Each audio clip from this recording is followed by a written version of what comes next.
Welcome to another episode of the CPG Guys podcast. Our co-hosts, Sri Rajagopalan and Peter V.S. Bond, explore how brands and retailers engage with consumers online, in-store, and everywhere in between. And now, here are Sri and Peter.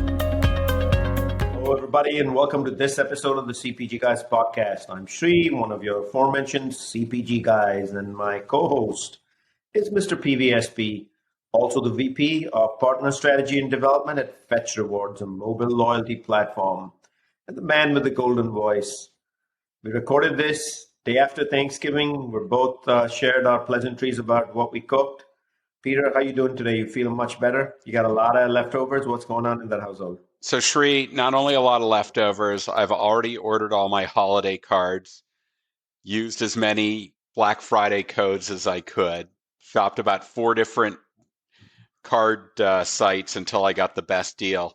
And I've also done pretty well for holiday shopping. I think I've got everything for my wife and my daughter, which means I'm not going to have to rent a cigarette boat and stock all of the container ships off the coast of Long Beach. So I'm feeling pretty good going into the Christmas holiday. Really excited. Good to do this with you again, man. Thank you so much, Peter. And I, of course, Peter, haven't done any of that because after the guest left, all I've been doing is cleaning. So today will be the actual Black Friday in this household. So thank you, Peter. But before we get to our guests, I want to remind our audience that all of our content can simply be found to go into any web browser, Chrome, Internet Explorer you chose. Actually, they call it Microsoft Edge these days. I just dated myself, Peter. And you simply type cpgguys.com, that easy, and you can follow us. The easier way, of course, to join this growing family and audience that is part of the industry transformation here at CPG and retail, simply go to linkedin.com on your browser. In the search bar, type CPG Guys. A blue plus button will appear, which is the follow button. Click that, and you can become part of this conversation. You shape the show. You tell us who comes and what you like to hear on the show, and join the dialogue, be part of the transformation. And did you know that we are in partnership with the Network of Executive Women, also known as NEW? And in the middle of every podcast is hidden an Easter egg with a message from NEW. So download, tune in, and listen. And always check out newonline.org/CPG Guys with a key message on joining NEW and the network. Peter and I are honored that our podcast attracts so many omnichannel leaders from notable companies. And today we're pleased to have such a guest, an old friend as well. He's the head of e-commerce for JBS Pilgrims, whose purpose is to make every occasion delicious and every meal good for the world. Please join me and Peter in welcoming to the podcast, Riz Akbar. Riz, how are you today? Hi, guys. Doing fine, thank you. Thank you for having me. Belated Thanksgiving. Thank you, Riz. Belated Thanksgiving to you as well. And before we get to our questions and we get into the show, would you take a second here and just tell us about where our audience can learn more about JBS Pilgrims, you, and then a brief overview of what your team does at JBS Pilgrims? Sure. Thank you, Siri. JBS Pilgrim is one of the world's largest meat producers. Pilgrim is a poultry arm of JBS. It's 80% owned by JBS, but Pilgrim is a publicly traded company. Again, a global number 1 in poultry supplier. We have brands like Just Bear, Pilgrims, and also on JBS side, we are number 1 in beef and number 2 in pork. We have brands like Swift, Primo. We also play in Plantera, which is a food-based, products. So across the world, you can find us easily on pilgrims.com or pilgrimsusa.com or jbschicken.com or JBS or JBC justbearchicken.com, and then jbsfood.com. So that's what my role is, and I'm leading the e-commerce team. Fantastic. Thank you for that, Riz. And of course, for all our listeners, you'll find all of those details, including hyperlinks to Riz and everything he said on the digital liner notes of this podcast, just like week over week in every episode. So let's jump right in. And Riz, my first question is going to be a very simple one, but it's your story, man.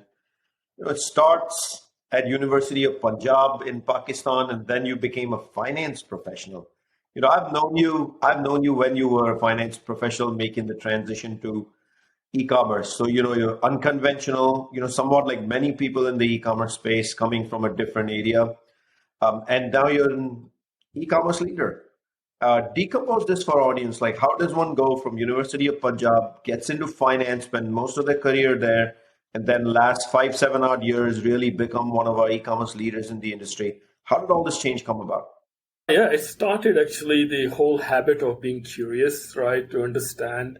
And I still take finance as a subject that is I'm good at and expert on, and how I utilize that to find out about what business is about.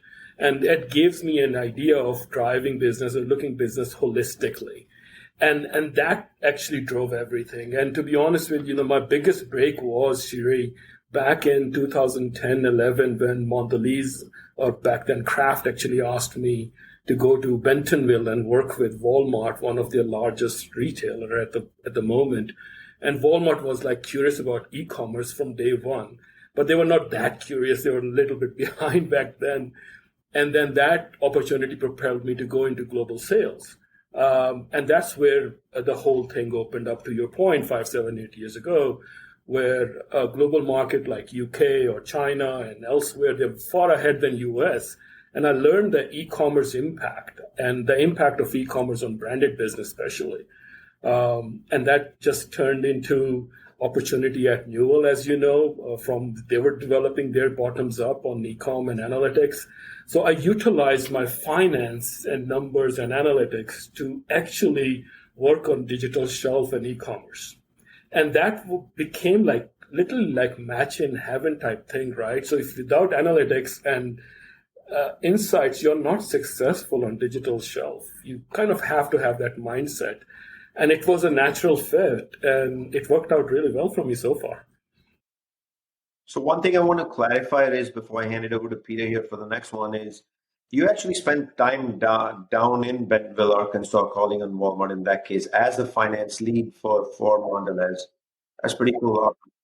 Kind of understood the importance of a career journey and how relocation and getting different experiences, as you just described, is so important. It's critical because when I went to Bentonville, working in sales finance back in East Hanover building or back in Cadbury offices is different. But when you're embedded with a sales team, and a sales team that is supporting one of the world's largest retailer, is a totally different ballgame. It's a BU within the BU. They have their own marketing team, brand team, their own supply chain team. And I don't know if I can even disclose the revenue of Walmart, what we used to do, but it was gigantic. Actually, without Walmart, we wouldn't even be successful. Kraft wouldn't be even successful in the US. So it's really critical. If you have the opportunity and if you think you can utilize your broader experience and relocation work for you, of course, for your family as well too. So do it. It works out. It works out for me. Hey, Riz, welcome to the CPG Guys podcast. It's great to have you. I know we were reminiscing before the show started recording that you and I met each other, what was about 3-4 years ago when you were at Newell and I was at Power Reviews. I was looking at the Cagney presentation for Newell back in January when they get in front of the analyst community, and it amazed me that they now exceed 20% of their volume through e-commerce. So whatever you did back then, you really set and stage success, and I just wanted to compliment you on that because I was incredibly impressed by where they stand relative to other contemporaries in the CPG space, and a lot of that is probably from the building blocks that you were working on when we last met. Yeah, you're right, Peter. I mean, they did very well, and they continue to do well in e-commerce. I think so. It's just not me, but I had great partners with me also throughout the Newell building in Hoboken, and it's always good to see when you look back and you see what you started and ending up successful. It's a great story. Yes, absolutely. Yeah, I agree. So that kind of leads me into my first question for you, Riz.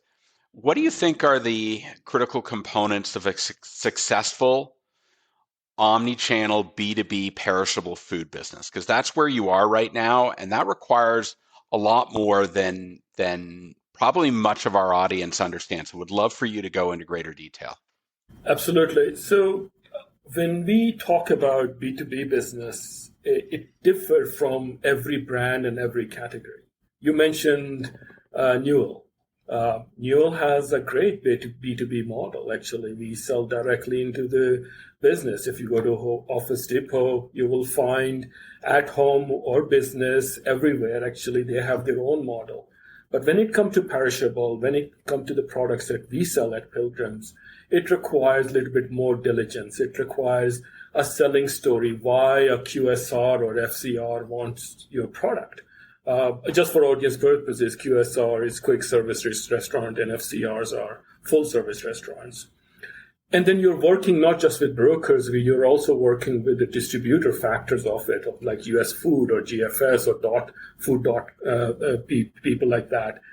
And that's a complexity that you have to have in your mind.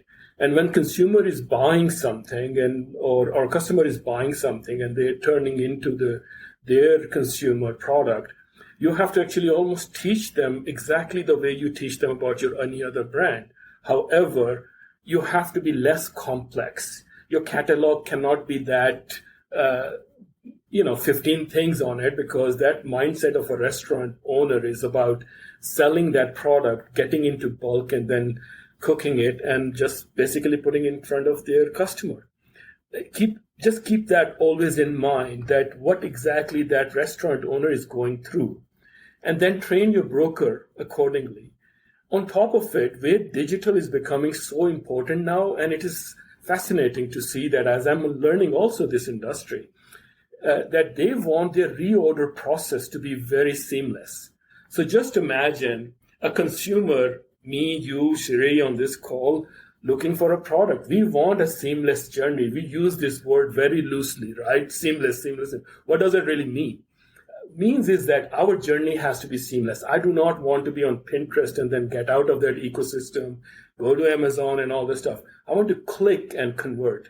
And if I'm more than 30 seconds or 50 seconds looking for a product on one site, I'm losing interest at that point. But same is the case with the B2B.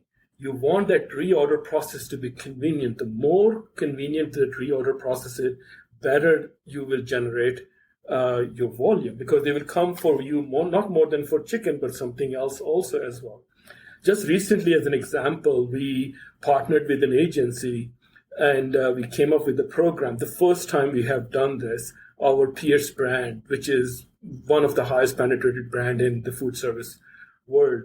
And before we even created our website, what we did, we created a landing page, which is called winwithpierce.com. So everybody can go to that and look at our ingredients, look at the ideas that what they can do with this chicken. At the end of the day, it's a raw chicken that they have to cook in their restaurant, put it in a sandwich, but we are providing them with the ideas that what exactly consumer is looking for. Last but not least, we were geeking about analytics and numbers and all that stuff, Peter. Yeah, that generate insights too. Similar thing. People are visiting your site. You're capturing that data. Its similarities are there versus how you do the retail, but the selling part is slightly different. So we took this Pierce as called Sandwich Wars, right? You heard about Chick-fil-A, you heard about KFC and all these guys. So we entered in it, equipping our QSR partners and our food service partners with the ideas what consumer is really looking for. Same concept, but a little bit longer in terms of reaching that end consumer, because we have QSR or customer in between. So take complexity out of that whole thing. Don't make it difficult for your end operators to order your products. And that generates leads at the end of the day. It's all about leads, and then making sure that leads are solid enough that they can come back and repeat. So I think I got a good early flare from you there of how it works in a B2B model, whereas most of us really see e-commerce as a B2C model. This is fascinating, right? And you give us a little bit of overview of the type of initiatives that make a difference. So I'd love to ask you within JBS Pilgrims, of course, in the B2B world, to ensure that the company, the brands are e-commerce and omnichannel ready, what are specific initiatives or actions you have taken since you joined last year in the middle of the pandemic So give or take, it's been a year, right? Yeah, it's actually full year. I joined like November 2nd. You're absolutely right, Sherry. One of the things that what we did as a team when board of Pilgrims asked to have this e-commerce presence and digital presence, we obviously have to start the team from grounds up. We need to get the talent in. Before we got the talent in, I looked at what the company capabilities are. Actually, do they even understand the concept of search, always on, digital shelf, all the typical things that you and I or Peter or people those who have been in e-commerce take for granted, right? And that give me the sense of value that this company is yearning for, right? They wanted to learn, they want to excel in it. And yes, pandemic accelerated and all that stuff. We all know that now by now. But what I did, I start teaching the organization internally and start looking for the talent actually that has the capability to coming in. It was not an easy task to find a talent in the first place. Very tough. So I got some very good people in the team. They had good experience in sales, in marketing, and digital. So combination of both. The second thing that I brought up was that when I looked at the company and I said, it's not possible for me to operate just in e-com silo. So I offered the company actually, and I think, Siri, we might have spoken about this at one point, is just I start taking over the marketing and the brand aspect of the business too.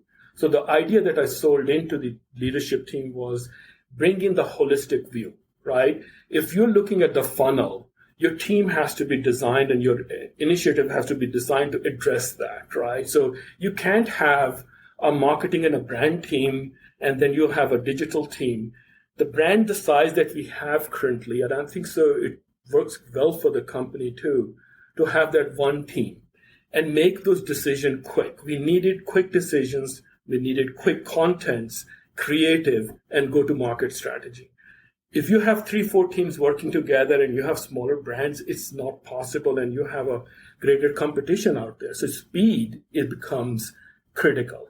And that's how I developed the team. And to be honest with you, on an ongoing basis, every single month, actually, my boss and our CEO actually requires me to bring in learning agenda on every monthly sales meeting.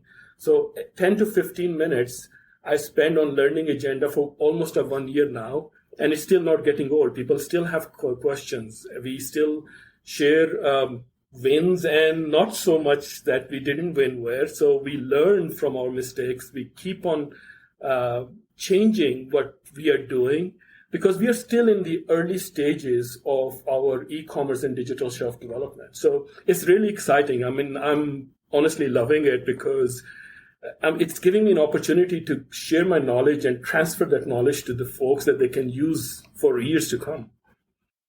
Peter, how cool is it how awesome and fascinating is it that he's actually sitting with the senior executives once a month, and there's very good curiosity to keep learning and wanting to assimilate more into this new digital ecosystem. We don't see that very often. No, we don't. And those that do it are going to be successful because they look at lifelong learning and understand that the answers they had yesterday are not necessarily applicable today or tomorrow. So, Riz, let me shift from the B2B side of things and start talking about B2C. Direct to consumer, it seems every brand is focused on delivering some sort of direct partnership with the consumer, especially around subscription models. You know, it's very different when you're a perishable company. So, and a lot of these brands are also enamored by the first party data that they're getting. They understand customer purchasing behavior. They use it to make innovation decisions and elsewhere. Sure love to know how you think about direct to consumer or aspects of it that that you think would be appropriate for Pilgrims. Yeah, so Shiri mentioned previous question about my journey in e-com. When I put together a strategy or strategy house, whatever term you want to use, is one was, of course, B2C, goes at B2B, and then D2C. when I brought up D2C as a component of revenue, and very small component of revenue, by the way, the idea that I floated, like any other CPG or bigger company will do, is that, hey, listen, I need that first-party data. In a cookieless environment, third-party cookies are going to go away, yada, yada, yada, all that stuff. But in our case, when it comes to the way I look at D2C is 3 areas, right? One, you completely outsource everything. Shipment from an ordering point of view, payment point of view, from shipment point of view, everything is outsourced.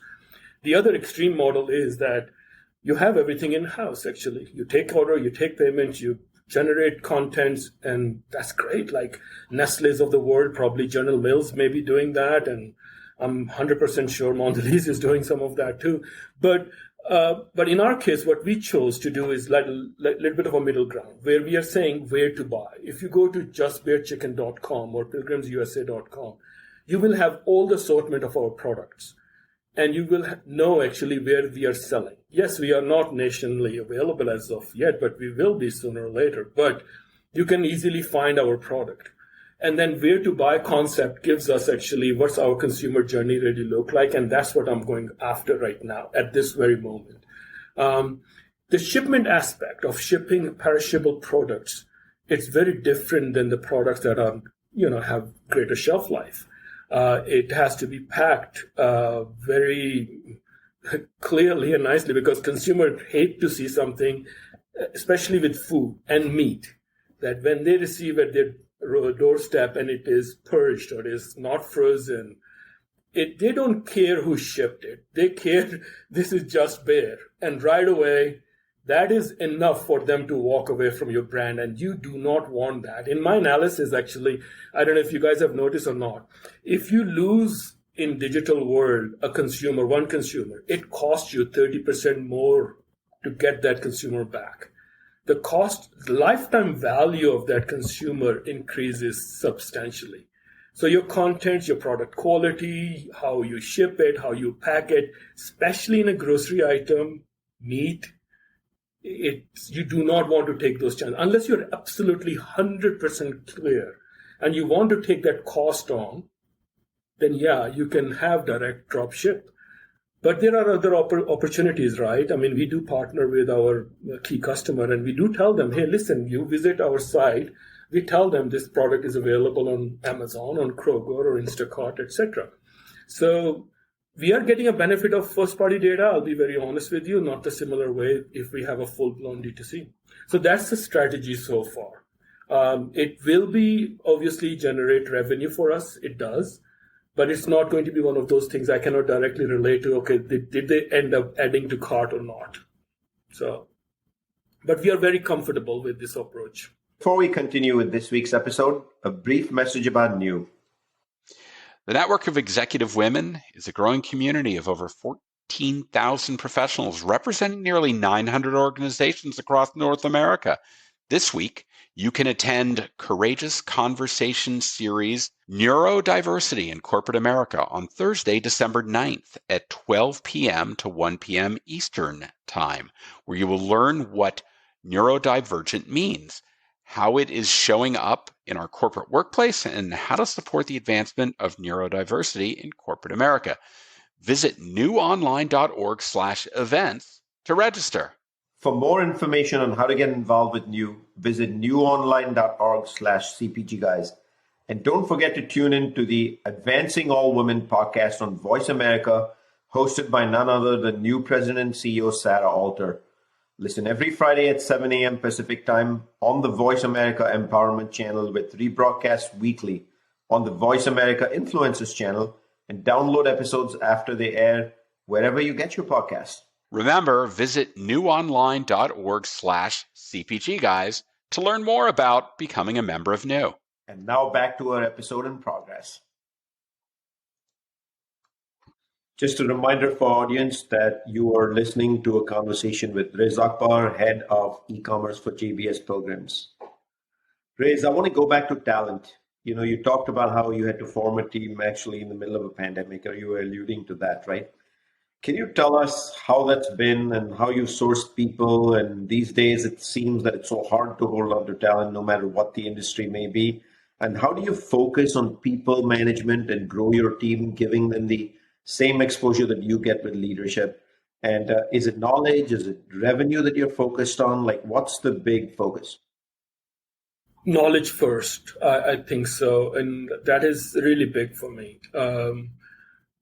You see, e-commerce, whether we like it or not, Siri, you can say that you're working with e-commerce for the last 15 years or 20 years, and it's not a luxury. Not everybody get to do that, right? So it's still very early stages, in my opinion. It's constantly, Peter alluded to that, it's constantly changing. It never stays in one place.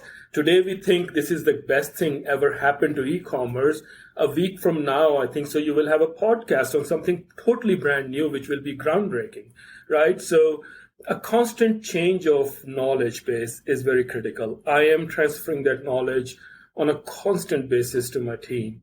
And yes, we are responsible for generating revenue demand. We are responsible for getting product on the shelf and off the shelf. That's the responsibility of my team. My team is also responsible of generating content. We have a team inside my team that generate creative and contents in-house. We partner with external companies. My team has responsibility of driving brand strategy and marketing too as well. So like I said, it's one team that has the ability of a holistic approach to one single brand. And what I'm teaching my team is that treat every single SKU or a product or item in a digital world as its own BU. If you have that mindset right, people don't buy your brand. They go to that item straight. And that's where they see the price. They see the reviews. They see the content. They land on the page of that item. Now you can serve them 15 other items when they are in your page. But at the same time, they are interacting with that one SKU. So that kind of a knowledge base I'm trying to transfer, and they're responding really well. And my team also is very diverse in nature. They are very typical CPG brand focus. Some of them are coming from very P&L, BU focus, and some are really literally sales and worked on digital, and they really know how to talk to my sales team. And it's a great combination. It was hard to find talent. It's not easy. And I don't think so it's getting easy anytime soon, right? Riz, I have to imagine that search placement on the digital shelf and its importance has grown dramatically in the last 18 to 20 months since the beginning of the pandemic, particularly for perishable food items. And if you have a limitless budget, you can go and invest in all the different retail and marketplace media platforms. But if you don't, you have to optimize your organic search results through all the content that you contribute to the digital shelf. So one of the areas I want to focus on, because it's my background, is always user-generated content. We know from third-party sources that the average star rating, the review count, that will have a material impact on where your products appear in the digital shelf. So knowing that's the case, like how are you thinking about tackling that particular component of your content strategy to make sure that Pilgrims and other brands in your portfolio are winning the search game? It's when we talk about digital world, without content, there's nothing. That's the first thing your consumer will ever see. So what I'm driving a concept is, do not sell your product to your consumer. Serve them what they want, what they're looking for. And if you have that mindset of serving your consumer what they want, you will automatically have contents what they want. And how do you really get to that? You have to make some mistakes initially. You just don't know. I mean, if somebody tells me that they are expert in contents, I honestly, I will walk away from that agency because that thing just doesn't exist anymore, right? Like, why? How can you even say that to yourself? So what we do is we partner with many other couple of agencies. They have capability of AI, machine learning. We evaluate our reviews on a weekly basis. We see what exactly our consumer is looking for, what they're clicking on, what they are not clicking on. So when we talk about user-generated contents, it has evolved over the years, right? Actually, users are telling you sometime in your reviews that I was expecting this and I got that. That is just more information that you will ever need to go back and revise. It could be just as simple as your packaging change. It could be as simple as your innovation. We are using some of this information to even look for innovative ideas that we want to introduce in our product lineup. Actually, I was in one of the sales, and this is actually coming from my sales team. One of the idea was we just launched Just Bear Chicken Roaster. It's in the market in King Super, in Publix, everywhere. The idea was actually one of my salesperson was sitting with the retailer and said, hey, listen, turkey, this and that and all the stuff. Can you come up with this roaster idea? If you can, let us know. He just came to me and I said, Riz, that's what apparently consumers are looking for, right? And this is all analog, nothing to do with digital, remember. But the way we approached it through digital, we have banners running, all this stuff, but specific feedback from that consumer or shopper to a retailer somehow, ending up on our desks. We turned that around within 2 weeks, created a package, launched that, and it will be in the market throughout the rest of the holiday season. So that's a power of content, actually, when you look at it. And when I came on board, actually, one of the first thing I did, I started looking for content syndication companies. Who am I going to go after? And the content that I want to serve is going to be also the seamless journey, right? If they have seen a content on my social media and they clicked on it, they deserve to see the similar content when they're actually down the funnel. You cannot all of a sudden give them a different content with the same brand name on top of it and expect that to convert. We are becoming very short temper kind of a consumer. Our temperament is like this. We need to convert and we need to move on. And we need to have that similar content in our shopping list month after month, week after week. If you want to change something, you still have to connect your new content to the previous one too, so they can feel comfortable in their shopping journey. So this is the holistic concept that I'm going to keep on repeating myself here on that. Everything has to be consumer generated. So don't sell your product, serve your consumer rather than that. That's the mentality difference. You can sell it. You can sell it on price, packaging. You can burden them with ads and everything, but sell them that thing that they're really looking for. That is where digital is going to differentiate between analog or whatever you call it in the past years. And that's the gist of grocery success, right? I mean, we see grocery constantly taking share in the market as far as digital is concerned. It's convenient. It's the content that people are looking for. Riz, I'll ask the last question of our conversation today. Be it a directional change or an acceleration or some combination of the two, it's hard to deny that this pandemic has had a significant impact on consumer behavior. Really like to know what types of things you're focused on to put in place to make sure that Pilgrims is responding effectively and is positioned to succeed in this highly evolving world of consumer behavior around grocery shopping. Yeah, so internally speaking, Peter, I'm constantly bringing in new ideas, and the team also being actually tasked with to share some of the best practices, new ideas from every level of person in the organization. I did mention earlier in the call, like the monthly sales meeting, etc. But it's really down to the assistant or a trainee level person to understand how important it is. It's so important right now in any organizations, and people walk and talk, they talk the language of what future will bring to them. And the idea is to just saying digital, we need to be successful in e-commerce and digital is not enough. What is enough is that people, when they're walking the hallway, they're saying, yeah, hey, listen, I saw that ad, I saw that content, I know how it works.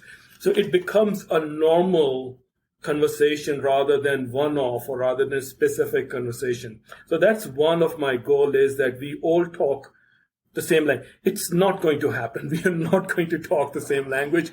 But let's say majority of us are going to be thinking the same way. First hurdle. Once that crossed, we're great. Second one is constantly testing new technologies. Never stop. In 2021, I changed 2 agencies. I brought in 2 new, worked really well for me. And I work with them the way I work with my team. They're extension of my team. And if they are not going to generate something that I'm looking for or where our goals are going, we're open to move on. And it's a really very open idea here right now, is that your agency partners or your third-party partners need to evolve also similarly. For example, if the retailer platform is not evolving and you want to sell your product on digital shelf and they think they're evolving on a digital shelf, you should be open to tell them, hey guys, you're not there yet. There is no way I will be investing my retail media with you because I have other places to invest. And that knowledge share, that's how you evolve yourself. It's less about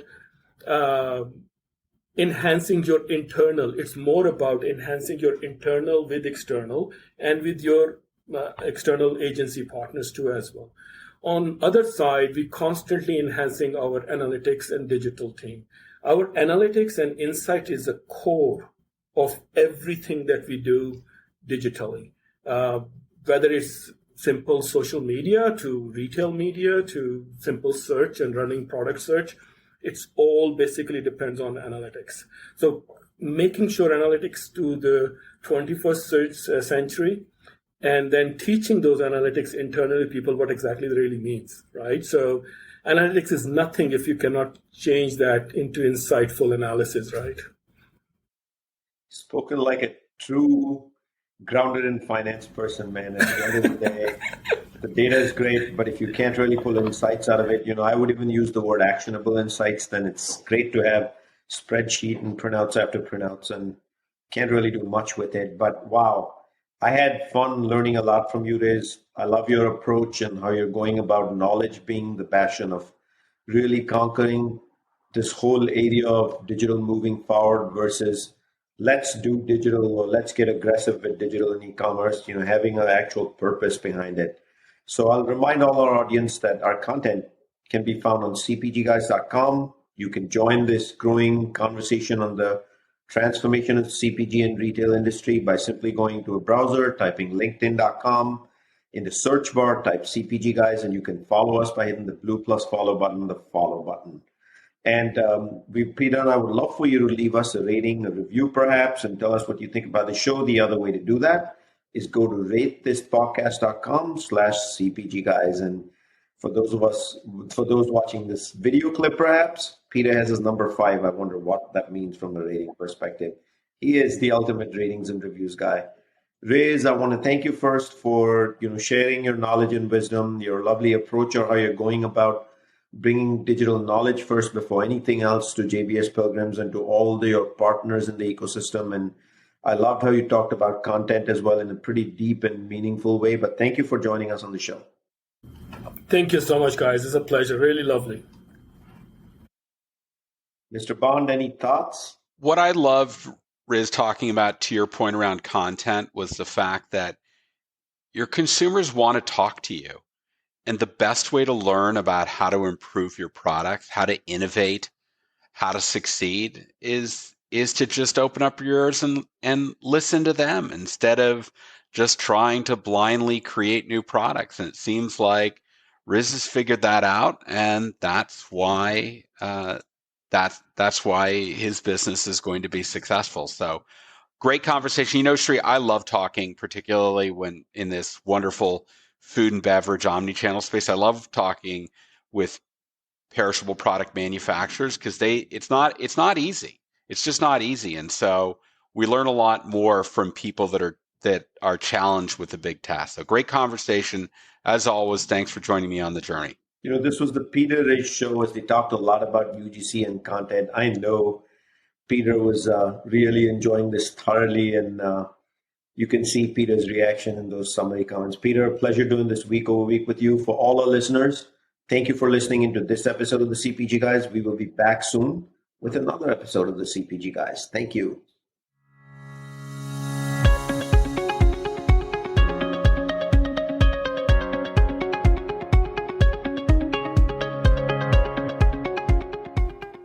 The content in this podcast episode is provided for general informational purposes only.